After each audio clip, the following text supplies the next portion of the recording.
নমস্কার বন্ধুরা, আজকে খুব সহজেই কিভাবে একটা ফুটন্ত বা ফোটা জবা ফুল আঁকবেন সেই ভিডিও নিয়ে চলে এসেছি।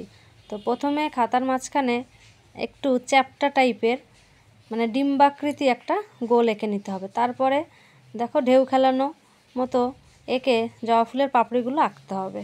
নেক্সট লম্বা করে জবা ফুলের যে পরাগধানী থাকে সেটা আঁকবো। এবার পাপড়িগুলোকে আমি সুন্দর করে যেমন হয় ঢেউ খেলানো করে দেব। তো বন্ধুরা, আমার চ্যানেলটিকে এখনও যারা সাবস্ক্রাইব করনি অবশ্যই সাবস্ক্রাইব করে নেবে এরকম সুন্দর সুন্দর ভিডিও দেখার জন্য। দেখো এবার এইটা সব শেষে করে দিলাম। এবার যে পরাগধানী এঁকেছিলাম সেটাতে করব। তার আগে যে দাগগুলো আমার রয়েছে গোল করার, সেই দাগগুলো আমি সুন্দর করে চারপাশ থেকে আস্তে আস্তে মুছে দিয়ে আবার সুন্দর করে জবা ফুলটা এঁকে নেব। এই দেখুন হয়ে গেছে। এবার পরাগধানীর পরাগ রেণুগুলো আঁকবো। দুপাশেই আস্তে আস্তে সমান্তরালভাবে দাগ দিলাম এবং ওর মাথায় ছোট্ট ছোট্ট গোল গোল করে মুন্ডুগুলো এঁকে দিলাম। এবার আপনারা আস্তে আস্তে আঁকবেন। এই দেখুন আমার হয়ে গেছে।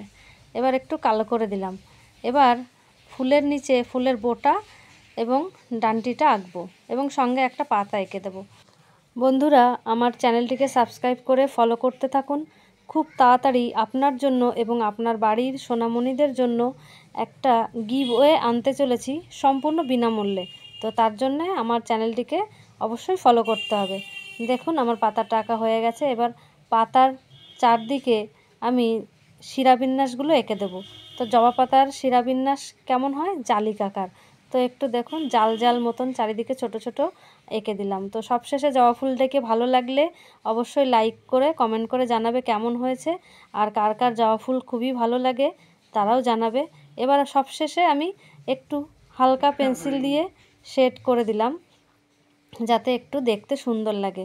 দেখুন এবার এদিকে এদিকে করে দিয়েছি। তো ভিডিওটি শেষ পর্যন্ত দেখার জন্য বন্ধুদের অনেক ধন্যবাদ। আশা করি ভালো লেগেছে এবং সবশেষে চ্যানেলটিকে অবশ্যই সাবস্ক্রাইব করে ফলো করে আমাদের পাশে থাকার চেষ্টা করবেন। ধন্যবাদ।